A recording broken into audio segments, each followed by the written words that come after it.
So Nicola Sturgeon, the head of the Scottish National Party, announced that she would publish an independence referendum bill next week.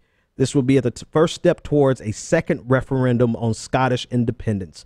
So I believe the first referendum was a little over a year ago, very recent.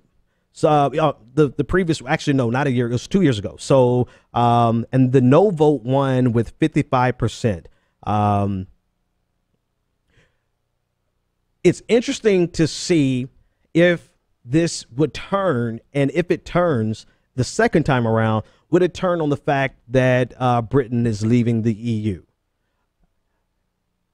That's what I'm wondering. That's the curious question. So now would the Scottish people decide that now that Britain has taken them out of the European Union, do we now say together, do they all say together, okay, let's get our independence? And then would they subsequently turn around and try to get their own membership in the EU? So it's unclear how the European Union itself would have responded. So due to the independence movements in other European Union states, they could have made Scotland's life difficult.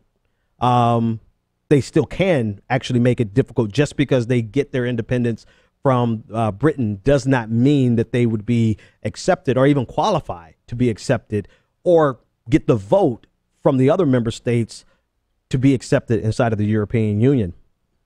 There's some interesting points here. During the Brexit vote, the UK as a whole has voted to leave the European Union, but Scotland voted in favor of the UK staying. So Scotland by itself, 62 to 38%, with all 32 council areas backing Remain. So Scotland overwhelmingly wanted to remain. So clearly they are going to seek, it would seem that they would seek their own independent membership inside of the European Union. But here's what's different this time around. If Scotland were to hold a second referendum and become independent, it could apply to be a member of the European Union in the standard way without going through.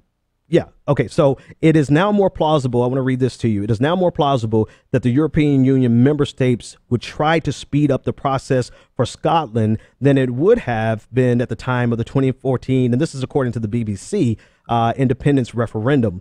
The BBC reports that unlike in 2014, facilitating the Scottish European Union membership would not be now seen as creating a kind of incentive for a member state to split up, given that the UK is leaving the EU anyway.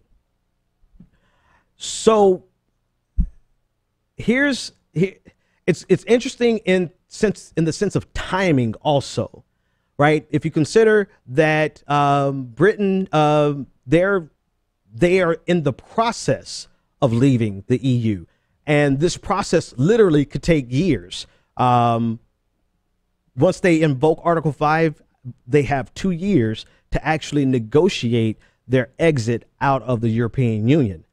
If the European Union, if the Scots get their own independence, right, and then they apply for the European Union, the timing will more than likely, let me just say out front, the timing will probably not match up. But the idea of Britain, quote unquote Britain, being able to vote on whether or not, if they're still inside of the EU and they haven't fully exited yet, it's fascinating to think if they would have the ability to vote on Scotland's membership to the European Union. More than likely they would abstain, but it would just be an interesting thing to see timing wise if this referendum actually came to a vote, and if they voted positively to leave Britain, the United Kingdom, then they would be up and have the opportunity to seek independent membership, individual membership inside of the European Union. It would be just a fascinating story to see how that plays out.